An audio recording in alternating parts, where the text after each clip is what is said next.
आज की कहानी है चार मूर्ख। बहुत पुराने समय की बात है। एक राजा था। उसने अपने मंत्री से कहा, मंत्री जी, क्या आप हमें हमारे राज्य से चार मूर्ख ढूंढ के दे दोगे? मंत्री ने कहा, इसमें कौन सी बड़ी बात है महाराज। मैं तो आज ही मूर्ख ढूंढने के लिए जाता हूँ और कल सुबह ही आपके सामने कई सारे मूर्ख ढूंढ कर ला दूंगा।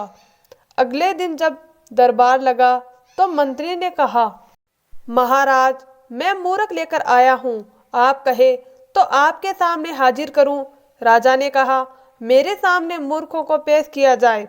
मंत्री ने राजा से कहा, महाराज, यह पहला मूर्ख है। मैंने इसे देखा जब यह बैलगाड़ी पर जा रहा था, लेकिन अपना सामान इसने अपने सिर पर रखा हुआ था। मैंने जब इससे पूछा तो इसने जवाब दिया कि मैंने अपना सामान अपने सिर पर इसलिए रखा है कि मेरे बैलों को ज्यादा भार ना लगे, वरना बैल थक जाएंगे। इस हिसाब से यह मेरा पहला मूर्ख साबित हुआ। मंत्री फिर बोला, महाराज, मेरा दूसरा मूर्ख यह आदमी है। मैंने जब इसको देखा तो यह अपने छत के ऊपर अपनी गाय को घास खिला रहा था।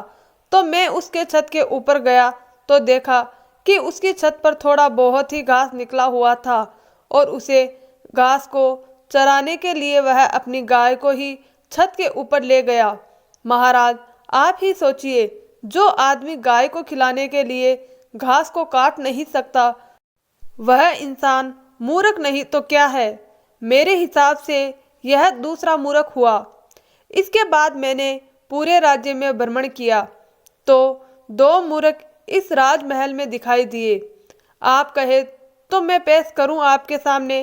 राजा ने आश्चर्यपूर्वक कहा, इस राजमहल में कौन मूर्ख है? मैं भी जानना चाहता हूँ।